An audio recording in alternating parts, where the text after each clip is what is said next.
আসসালামু আলাইকুম সুপ্রিয় দর্শক শ্রোতা, যে যেখান থেকে আমাদের এই অডিও প্রোগ্রামটি দেখছেন তাদেরকে সবাইকে আন্তরিক শুভেচ্ছা জানিয়ে আজকে এই অডিও প্রোগ্রামটি শুরু করি। তো আজকে আমাদের অডিও প্রোগ্রামে আছে সাথী, তার বয়স 18 বছর, দেশের বাড়ি নোয়াখালী, লক্ষ্মীপুর। তো সরাসরি আমরা এখন তার সামনে চলে যাবো এবং বিস্তারিত তার মুখ থেকে আমরা শুনবো। কে কে আছে? আমার মা আছে আর একটা ছোট বোন আছে 5 বছরের। ছোট একটা বোন আছে 5 বছরের। হুম। আচ্ছা, বাবা কোথায়? বাবা মারা গেছে 3 বছর হইছে। বাবা মারা গেছে 3 বছর হয়েছে। হুম।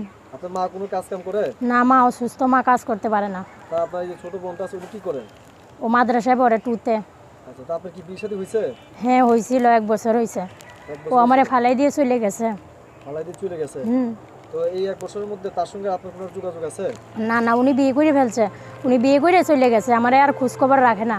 আপনার কোনো খোঁজ খবর না না, আমার খোঁজ খবর রাখে না। তা আপনাদের এই বিয়ে শাদী করার পরে কোনো ছেলে সন্তান আছে? না না, নাই।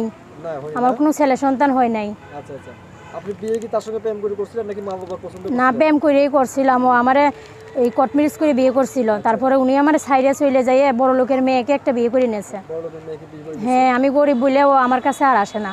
আচ্ছা, তো আপনি বলে কোনো টাকা দিতে হবে। টাকা দিতে হবে বলে? হ্যাঁ, এটা আচ্ছা, বলে।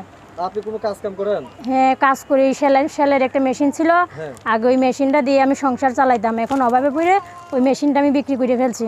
আচ্ছা আচ্ছা, এখন অভাবের কারণে যে মেশিনটা বিক্রি করে ফেলছেন, তাই না? হুম। কি এমন অভাব ছিল আপনার সংসারে যে মেশিনটা বিক্রি এই যে মা অসুস্থ, মার ওষুধ কিনতে পারি না, আবার বোনের মাদ্রাসার বেতন দিতে পারি না, প্রাইভেটের বেতন দিতে পারি না। এর জন্য আমি মেশিনটা বিক্রি করে ফেলছি। আচ্ছা আচ্ছা, তো আপনি মূলত এই কি উদ্দেশ্য নিয়ে ভিডিওর সামনে আইছেন সেগুলো বলেন। এখন কেউ যদি আমি মিডিয়ার সামনে আইসি, অনেক কষ্ট পাই। এখন কোনো ভাই যদি আমাকে একটা সেলাইয়ের মেশিন কিনে দেয়, হ্যাঁ। তা আমি ওই সেলাইয়ের মেশিনটা দিয়ে আমার মা আর আমার বোনের সংসার চালাইতে পারবো। আচ্ছা আচ্ছা, এখন কোনো ভাই যদি আপনার একটা সেলাই মেশিন কিনে দেয়, এখন তো স্বার্থ ছাড়া কেউ কাউকে কিছু দেয় না। হ্যাঁ। আপনি বুঝতে পারছেন? এখন আপনি যদি কেউ বিয়ে শাদীর অফার দেয়, তাহলে কি আপনি কি বিয়ে শাদী করবেন? হ্যাঁ হ্যাঁ, আমার যদি ও যদি বিয়ে করতে চায় তাহলে আমি ওনার কাছে বিয়ে বসবো। আচ্ছা, কি ধরনের মানুষ আপনার পছন্দ? আমি একটা ভালো একটা মনের মতো মানুষ চাই। ভালো একটা মনের মতো হ্যাঁ, মানুষ? মনের মতো একটা স্বামী চাই যে আমারে ভালোবাসে সুখে রাখবে। আচ্ছা, তা আপনার কি কোনো পছন্দ আছে? না না, কোনো পছন্দ নাই। ছেলে যুবক হলেও চলবে, আচ্ছা। বুড়ো হলেও চলবে। তো আপনার সাথে যোগাযোগ করার মতন আপনার কোনো ফোন নাম্বার আছে যে নাম্বার ফোন দিলে আপনাকে পাওয়া যাবে? হ্যাঁ হ্যাঁ, আছে। আমার কাছে যে নাম্বারটা আছে এই নাম্বারটাই আপনার? হ্যাঁ, এই নাম্বারটাই আমার। ঠিক আছে, আপনার লাইনে থাকেন, আমি নাম্বারটি বলছি দর্শকদের উদ্দেশ্যে। 01793248213 নাম্বারটি আমি আবারও বলতেছি, 01793248213। এই নাম্বারে ফোন দিলে এই মেয়েটার সঙ্গে যোগাযোগ করতে পারবেন। তো আপনার বিদায় বেলা আর কোনো কিছু বলার আছে?